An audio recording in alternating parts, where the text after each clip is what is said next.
ही 75 वर्ष स्वातंत्र्याला झाल्यानंतर मला लाज वाटली पाहिजे की माझ्या राजांचा भगवा ध्वज किल्ले शिवनेरीवर नाही, पण त्याचं कारण जेव्हा शोधायला जातो तेव्हा आर्किओलॉजिकल सर्वे ऑफ इंडियाचा जो पण हेड येतो त्याच्यापर्यंत माझं शिवचरित्रच पोहोचत नाही. भाऊ शिंदे, टायगर ग्रुपचे तानाजी भाऊ जाधव, आमचे मार्गदर्शक जयदेवजी गायकवाड, कृषी आयुक्त सुनीलजी चव्हाण, मान्य ज्यांनी इंग्रजीमधून एका इंग्रजी आवृत्तीच्या प्रकाशनामध्ये भाषण केलं ते गणेश माने देशमुख, तुझे रविदादा ढमढेरे, राहुलदादा पोकळे, राजकुमारजी घोगरे, डॉक्टर सारिकाताई बैरट, मंचावरील सगळेच मान्यवर, आपण सगळेजण. खरं तर अरविंद भाऊने आधीच सांगितलंय नेमके चेहरे बघा ना मग बोला, त्यामुळे सोयीसाठी मी आधी विचारून घेतलं पुढचा कार्यक्रम काय आहे.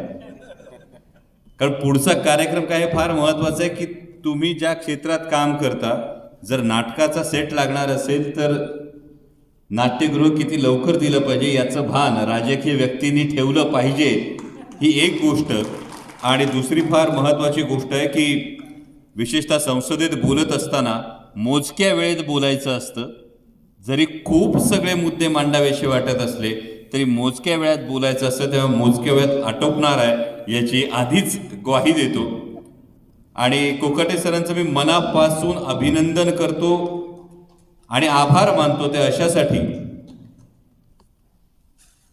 की हा केवळ ग्रंथ राहत नाही. छत्रपती शिवाजी महाराजांच्या छत्रपती शिवाजी महाराजांवर एक सचित्र ग्रंथ येतो, त्याच्या इंग्रजी आवृत्तीचं आपण लगेच प्रकाशन करतं. आणि मला कोकाटे सरांनी सांगितलं याची हिंदी आणि कन्नड आवृत्ती सुद्धा लवकरच येणार आहे. आणि मला असं वाटतं ही एकूण सामाजिक अभिसरणातली फार मोठी गोष्ट आहे आणि याचा भाग होण्याची संधी आपण मला दिलीत, याबद्दल मी मनापासून तुमचा आभार मानतो. कारण मंचावर जी सगळी मंडळी बसलीत ना, या मंडळींच्या तुलनेत मी खूप सर्वसामान्य आणि लहान माणूस आहे. कारण आमचे दीपक भाऊ असतील, राहुलदादा असतील, आज जरी हे इथे वेगळी ओळख सांगत असले तरी ही ओळख मला विसरून चालत नाही की जेव्हा मी माझ्या कारकिर्दीची सुरुवात करत होतो तेव्हा माझ्या पाठीवर हात ठेवून लढ म्हणणारी ही मंडळी होती. आमचे अरविंद भाऊ असतील, रमेशदादा असतील, जेव्हा कलाकार म्हणून आम्ही तुमच्याकडे बघत होतो, आजही तुमच्या सामाजिक कामाच्या आवाक्याचा, तुमच्या जनसंपर्काचा किती वेळा अभ्यास करावा याचा प्रश्न आम्हाला पडतो. आणि इतक्या मोठ्या मान्यवरांच्या उपस्थितीत माझ्यासारख्या एका सर्वसामान्य कलाकाराला आपण ही संधी दिलीत, त्याबद्दल मी मनापासून आभार मानतो. बरं, दुसरी गंमत ही वाटली मला की स्वतः कोकाटे सर इतके अभ्यासक, म्हणजे त्यांनी सुरुवातीला सांगितलं की तुम्ही इतक्या लवकर तयार झाला. कोकाटे सर, मी लवकर तयार नाही झालो, मी लवकर याच्यात स्वार्थ साधला. कारण श्रीमंत कोकाटेंच्या पुस्तकाचं अनावरण करायला मिळतंय यासाठी सुद्धा हा मी माझा बहुमान समजतो. याचं कारण महत्वाचं, कारण कलाकार म्हणून जेव्हा आम्ही कला सादर करतो तेव्हा वेगवेगळ्या विचार प्रवाहांमधून एक सामायिक गोष्ट शोधावी लागते. म्हणजे मगाशी अरविंद भाऊनी भूमिकेवर एका आक्षेप घेतला, पण अरविंद भाऊ, कलाकार म्हणून तुम्हाला रिअल लाईफ आणि रिअल लाईफ या दोन गोष्टी वेगळ्या ठेवाव्या लागतात. त्याच्यावर पुन्हा नंतर येणार आहे. कारण आज जेव्हा माझ्या हातून हे पुस्तक प्रकाशन होतं तेव्हा 2016 मध्ये हाच अमोल कोल्हे छत्रपती संभाजी महाराजांचा इतिहास सांगायचा म्हणून दारोदारी जात असतो. आणि आज माजी असलेले एक तत्कालीन खासदार मंचावरून वेगळं भाषण देतात, मंचाच्या पाठीमागे गेल्यानंतर सांगतात याच्या घरादारा सकट याला विकलं तरी प्रॉपर्टी, तरी सुद्धा याची इन्व्हेस्टमेंट जो म्हणतोय ती वसूल होईल का, हे शल्य आहे. त्यामुळे मांडलेली विचारधारा आणि जगायचं आयुष्य याच्यात एक फरक असतो. पण जेव्हा कलाकार एखादी गोष्ट मांडायला सुरुवात करतो तेव्हा वेगवेगळ्या विचारधारांचे हे प्रवाह एकत्र करत सगळ्या समाजाला समावेशक असणारी एक गोष्ट समोर उभी करायची असते. आणि मला वाटतं आज कोकाटे सरांचा हा जो सचित्र ग्रंथ आहे तो माणूस म्हणून जितका समृद्ध करणार आहे तितकाच कलाकार म्हणून एक समर्थ असा एक मार्गदर्शक ग्रंथ असणं हे महत्त्वाचं आहे. अनेक जण म्हणाले खरा इतिहास, पण वस्तुस्थिती ही असते, हाच खरा इतिहास आहे असं छाती ठोकपणे कधीच कोणी सांगू शकत नाही. हे सत्य आपण स्वीकारलं पाहिजे. हा आत्तापर्यंतच्या संशोधनावरचा खरा इतिहास आहे हे वाक्य आपल्याला बोलता येतं, कारण वेगवेगळी साधनं येत असतात आणि हे कोणत्याही चळवळीतल्या कोणत्याही विचारधारेतल्या माणसाने ही गोष्ट कायम लक्षात ठेवावी. कारण जर पाणी साचलं तर डबकं तयार होतं आणि कुठल्याही चळवळीचं कुठल्याही विचारधारेचं जर डबकं तयार झालं तर त्याच्यावर अहंकाराचं शेवाळ साचायला सुरुवात होते. त्यामुळे जर चळवळ जागवायची असेल, जर विचारधारा जागवायची असेल तर त्या विचारधारेनं प्रवाही असलं पाहिजे, त्या प्रवाहानं स्वीकारणं कायम सुरू ठेवलं पाहिजे. आणि मला वाटतं डॉक्टर श्रीमंत कोकाटे यांचा हा ग्रंथ ही विचारधारा, हा प्रवाह प्रवाही असल्याची साक्ष देतो. हे मला जास्त महत्त्वाचं वाटतं. कारण एकूण सामाजिक दृष्टीनं जेव्हा विचार करतो तेव्हा हे पुस्तक का महत्त्वाचं वाटतं. मी खूप सखोल या ग्रंथामध्ये काय काय लिहिलं हे सांगणार नाही, कारण मगाशी गणेशराव बोलत होते तेव्हा कलाकार म्हणून पुन्हा एक असं जाणवलं की आम्हाला एक कळतं, टी व्हीवर फक्त ट्रेलर दाखवायचा असतो, अख्खा पिक्चर सांगितला तर पिक्चरला कोणी येत नाही, आणि म्हणून पुस्तकाचे डिटेल्स सांगणार नाही. परंतु ही फार महत्त्वाची गोष्ट मला अशी वाटते, हे पुस्तक आणि विशेषतः सचित्र पुस्तक का महत्त्वाचं आहे. Because roads, bridges, buildings can be build by money. रस्ते, पूल, इमारती हे पैशाच्या आधारावर बांधता येऊ शकतात, but nation building needs character of its people. राष्ट्र उभारणीसाठी तिथल्या माणसांची, नागरिकांची मूल्य, त्यांचं चारित्र्य हे महत्त्वाचं असतं. आणि हे नेशन बिल्डिंगचं कॅरेक्टर घडवण्यासाठी सगळ्यात जगात उत्तम कुठलं साधन असेल तर ते छत्रपती शिवाजी महाराजांचं शिवचरित्र आहे. ही गोष्ट आपल्याला नमूद करावी लागेल. आता हे शिवचरित्र सांगण्याचे वेगवेगळे मार्ग आहेत. म्हणजे मगाशी मी बोलताना म्हणालो की मी कुठेही अभ्यासक नाही, मी फक्त स्वतःला कलाकार मानतो. डॉक्टर श्रीमंत कोकाटेंसारखी वेगवेगळ्या स्तरातली, वेगवेगळ्या थरातली माणसं अहोरात्र अभ्यास करून, अध्ययन करून एक चित्र आमच्या समोर मांडतात. या सगळ्या चित्रांना समोर मांडून मग आम्हाला ठरवता येतं आम्हाला काय सामायिक चित्र उभं करायचंय. आणि ओशोंची एक गोष्ट फार मला कलाकार म्हणून महत्त्वाची वाटते, आणि म्हणून मी म्हणालो की माझ्यासारख्या अगदी सामान्य माणसाकडून आपण हा प्रकाशनाचा सोहळा करतात. त्यांनी एक गोष्ट सांगितली होती रजनीशांनी, की एका मंदिरात एक पुजारी साग्र संगीत रोज पूजा करायचा. 2-3 तास ती पूजा चालायची. आणि जेव्हा त्याची पूजा सुरू असायची तेव्हा एक गरीब शेतकरी यायचा, तो पटकन मंदिरात यायचा, तो देवाला हात जोडायचा, तो काहीतरी पुटपुटायचा आणि अवघ्या 5 मिनिटात तो निघून जायचा. पुजारी हे रोज बघायचा. पण पुजाऱ्याला एक शल्य असं होतं की अरे मी साग्र संगीत 3 तास पूजा करतो, सगळे मंत्र मी पठण करतो, पण त्या गरीब शेतकऱ्याच्या चेहऱ्यावर जो आनंद आहे, त्याच्या चेहऱ्यावर जे समाधान दिसतं ते माझ्या आयुष्यात मला कधीच जाणवत नाही. म्हणून एक दिवस पुजाऱ्याने त्या शेतकऱ्याला थांबवलं. त्याला विचारलं, असा कुठला मंत्र आहे तुझ्याकडं, असा कुठला मंत्र आहे की ज्याच्यामुळे तुझ्या चेहऱ्यावर एवढं समाधान आहे. गरीब शेतकरी हसला, त्याने हात जोडले, म्हणाला मी कुठं तुमच्यासारखा प्रकांड पंडित आहे. मी आपला मनोभावे देवाला हात जोडतो आणि त्याला सांगतो अ पासून ज्ञ पर्यंत जेवढी अक्षर आहेत त्या अक्षरात जेवढे काही मंत्र असतील ते मंत्र तूच गोड मानून घे आणि मला कामाला जाऊ दे.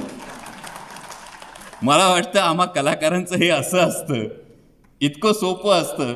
त्यामुळे अ पासून ज्ञ पर्यंत तुम्ही जे सगळं काही लिहिता ते मायबाप, रसिक, प्रेक्षक काय म्हणून स्वीकारणार आहेत ते बघून फक्त आम्हाला द्यायचं असतं.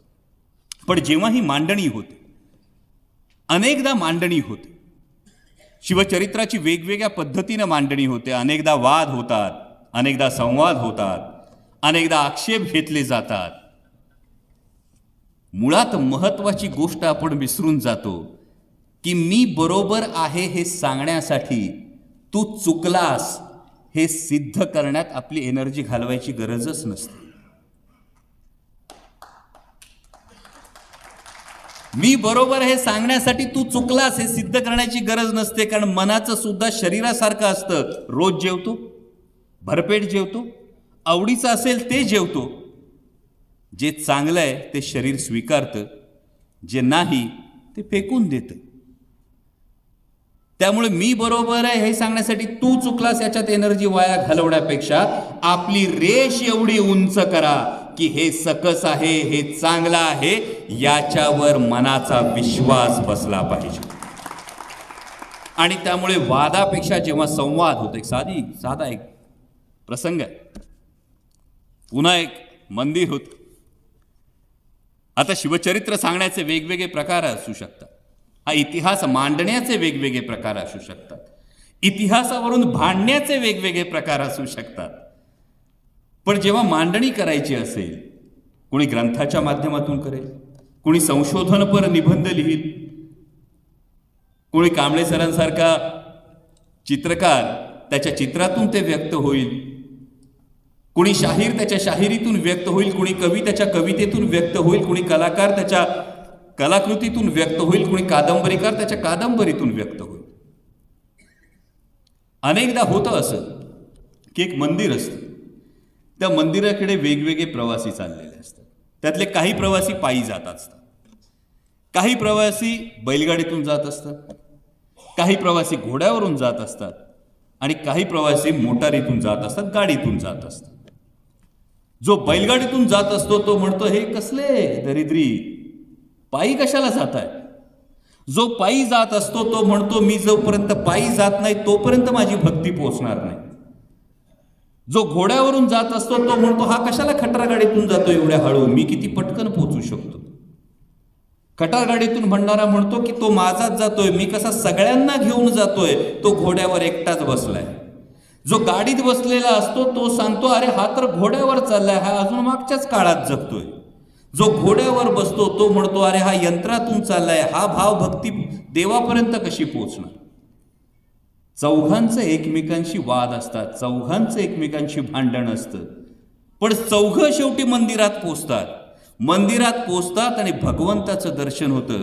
सगळ्यांच्या मनातले वाद संपलेले असतात, सगळे हात जोडून नतमस्तक होतात आणि भगवंत त्यांना विचारतो, आता सांगा भक्तांनो, भक्तीचा मार्ग महत्वाचा की भक्तीचा भाव महत्वाचा. तर हा जर भाव आपण ओळखला, हा भक्तीचा भाव आपण ओळखला तर तो जास्त महत्वाचा वाटतो. आणि म्हणून कोकाटे सरांचं इंग्रजी आवृत्तीचं प्रकाशन करताना ही गोष्ट नमूद करावीशी वाटते की छत्रपती शिवाजी महाराज कोण होते हे सांगण्यात आम्ही वर्षानुवर्ष वेळ घालवलाय. आम्ही पुन्हा पुन्हा मराठी माणसांना सांगतो छत्रपती शिवाजी महाराज कोण होते. म्हणजे बागवेसाहेब आपल्याला आश्चर्य वाटेल, परवा सुद्धा मी संसदेत पुन्हा महामहिम राष्ट्रपतींच्या अभिभाषणावर बोलत असताना हा मुद्दा उपस्थित केला की छत्रपती शिवाजी महाराजांच्या जन्मस्थानावर किल्ले शिवनेरीवर आजपर्यंत परमनंट भगवा ध्वज नाही. 75 वर्ष झालीत स्वातंत्र्याला.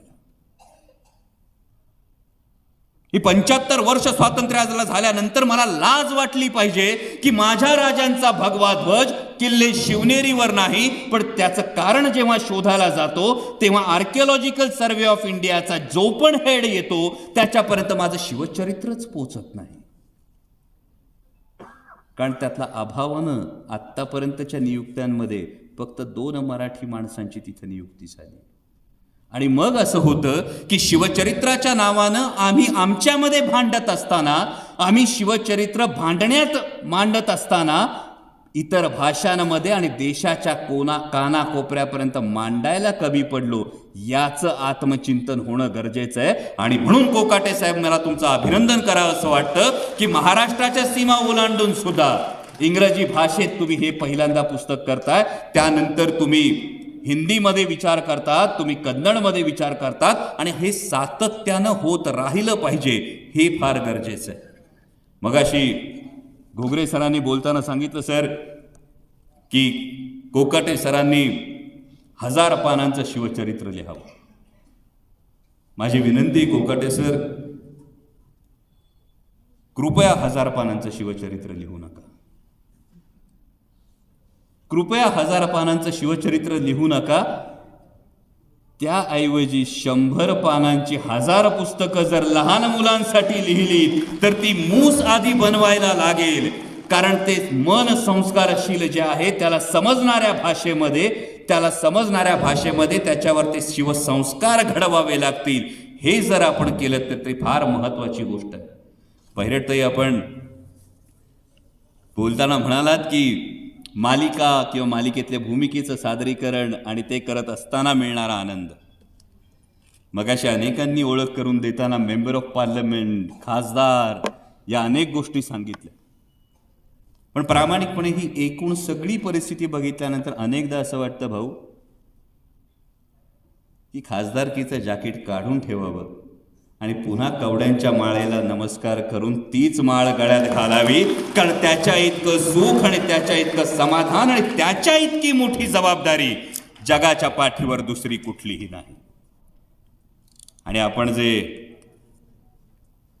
सगळ्यांनी मांडण्याचा प्रयत्न केला त्यात पुन्हा एक गोष्ट कायम जाणवते. शिवचरित्र मांडायचं तर ते कुठं काय मांडायचं. आज ही गोष्ट मी खूप कमी ठिकाणी बोलतो, पण आज आवर्जून बोलतोय. कारण ही सगळी विचार करणारी मंडळी आहेत. ही सगळी एक विचारधारा नेणारी मंडळी आहेत. म्हणजे मला राहुल भाऊंचं अजूनही आठवतं. राहुल भाऊ, तुम्ही जी राष्ट्रसेवा समूहाची छत्रपती शिवाजी महाराजांची गाडीत ठेवण्याची जी मूर्ती बनवली होती ना, मला वाटतं 2010 साल होतं, 2010 साली बनवलेली मूर्ती ही आजतागायत जपून ठेवलेली. कारण ही विचार करणाऱ्या माणसांसमोर ही गोष्ट गेली पाहिजे की नेमकी प्रेरणा कुठली घ्यायची.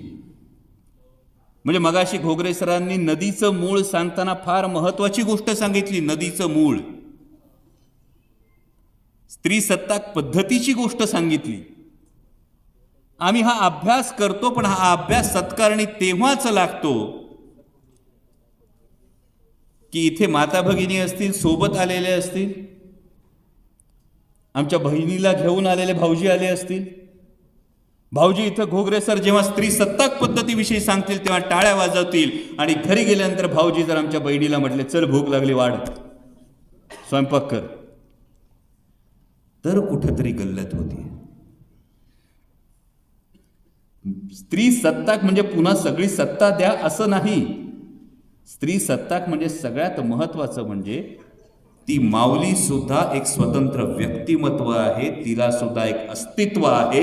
तिच्या अस्तित्वाचा आधी आदर करा. कदाचित नवरा म्हणून हे अडचणीचं वाटेल हेही कबूल करतो. लेकीचा बाप म्हणून विचार करा. प्रत्येकाला बरोबर मनाला समाधान वाटेल की त्या स्त्रीच्या अस्तित्वाचा जोपर्यंत आपण सन्मान करत नाही, त्या स्त्रीच्या व्यक्तिमत्वाचा जोपर्यंत सन्मान करत नाही, तोपर्यंत केवळ व्यासपीठावरून स्त्री सत्ताक पद्धतीचा आपण अभ्यास मांडल्यानंतर टाळ्या वाजवणं याला अर्थ उरत नाही. हे छत्रपती शिवाजी महाराज सांगतात.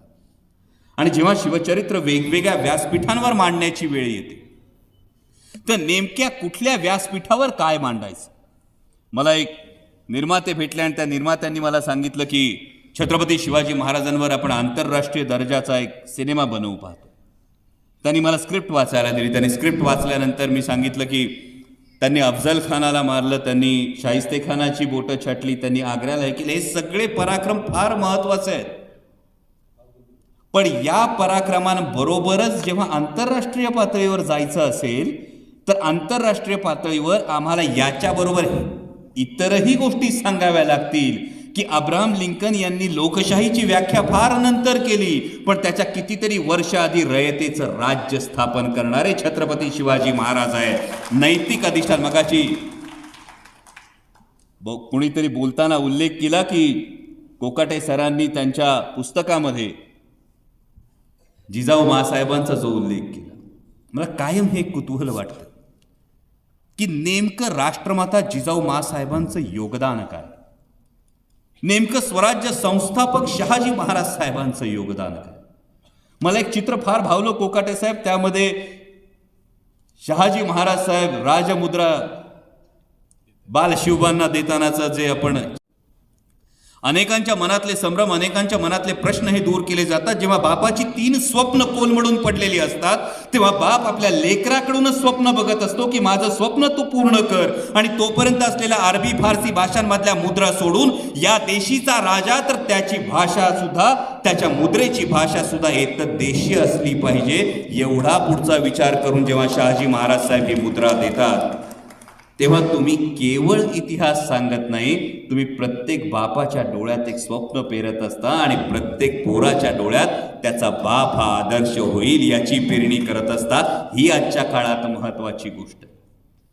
आणि त्यामुळे राष्ट्रीय पातळीवर, आंतरराष्ट्रीय पातळीवर आम्हाला काय काय पैलू उलगडून दाखवायचे ते दाखवत असताना आज जगातले सगळे राजे, म्हणजे कोकाटे सरांनी मगाशी सांगताना मला वाटतं नेपोलियन आणि सिकंदर या दोघांचा उल्लेख केला. मी कायम सांगतो there are great 17 in the world. नेपोलियनचं नाव त्याच्यात इन्क्लूड आहे, जुलियस सीझरचं नाव इन्क्लूडेड आहे, सिकंदराचं नाव इन्क्लूडेड आहे. या ग्रेट 17 इन द वर्ल्डमध्ये छत्रपती शिवाजी महाराजांचा समावेश केलेला नाही. पण जेव्हा तुम्ही एक क्रायटेरिया लावता की Chhatrapati Shivaji Maharaj was the only king who was not born as a king, जे राजे म्हणून जन्माला आले नाहीत, who sworn himself as a king, ज्यांनी स्वतःचा राज्याभिषेक करवून घेतला, who never betrayed anyone to become a king, ज्यांनी कुणाच्या पाठीत खंजीर खुपसून राज्य मिळवलं नाही. आणि when he passed away till that time he was a king, म्हणजे त्यांचं देहावसान झालं तोपर्यंत ते राजेच होते. जर हा क्रायटेरिया लावला तर जगातले जे सो कॉल्ड 17 ग्रेट आहेत याच्यातला एकही छत्रपती शिवाजी महाराजांसमोर उभा राहत नाही. आणि ही फक्त थोरवी सांगणं नाही.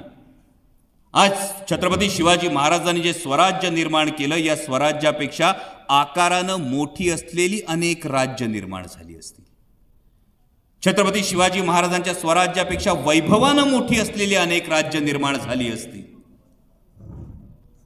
पण आज 350 वर्षांनंतर सुद्धा छत्रपती शिवाजी महाराजांचं नाव घेतलं की आमचा ऊर अभिमानानं भरून येतो. याचं कारण काय असेल याचा जेव्हा आपण विचार करतो तिथे राष्ट्रमाता जिजाऊ माँसाहेबांची सगळ्यात मोठी भूमिका सुरू होते. आणि ती अधोरेखित होणारी भूमिका म्हणजे या सगळ्या भल्या मोठ्या राजांना, या सगळ्या वैभवशाली राजांना जी गोष्ट नव्हती ती सगळ्यात महत्वाची गोष्ट होती राष्ट्रमाता जिजाऊ माँसाहेबांनी या स्वराज्याला दिलेलं नैतिक अधिष्ठान.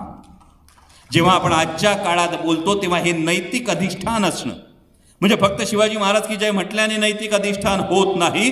तर जर छत्रपती शिवाजी महाराजांचा मावळा मी स्वतःला म्हणवत असेल तर मी जे काही करतो, मी जी काही जबाबदारी पार पाडतो त्या प्रत्येक गोष्टीला हे नैतिक अधिष्ठान असणं फार महत्वाचं. मगाशी आपण मध्ययुगीन कालखंडाचा उल्लेख केला. पुन्हा 350 वर्षांनंतर सुद्धा छत्रपती शिवाजी महाराजांची एक राष्ट्रीय पातळीवरची एक फार मोठी गोष्ट अधोरेखित करावीशी वाटते की तोपर्यंतच्या राजांना सत्ता हवी होती, तोपर्यंतच्या राजांना राज्य हवं होतं, तोपर्यंतच्या राजांना सिंहासनं हवी होती, तोपर्यंतच्या अनेक लढाया या त्या सिंहासनांसाठी झाल्या होत्या. पण छत्रपती शिवाजी महाराजांनी अनेक वर्षांच्या या कालखंडानंतर पहिल्यांदा या मातीतल्या माणसांमध्ये राष्ट्रभावना जागृत केली. आणि याचं सर्वोत्तम उदाहरण जर बघायचं असेल तर छत्रपती शिवाजी महाराजांच्या तेजस्वी बलिदानानंतर राजा आघाडीवर नसताना सर्वसामान्य रयत लढली, ती केवळ त्या राष्ट्रभावनेच्या आधारावर लढली. ही सगळ्यात महत्वाची गोष्ट आहे. आणि म्हणून मला वाटतं की कोकाटे सर आपण जे करता आहात हे केवळ लिखाणाचं काम नाही, हे एका अर्थानं राष्ट्र निर्माणाचं काम आहे. आणि म्हणून मी आपल्याला पुन्हा एकदा अभिनंदन करतो, आपला आभार मानतो. धन्यवाद. जय शिवराय.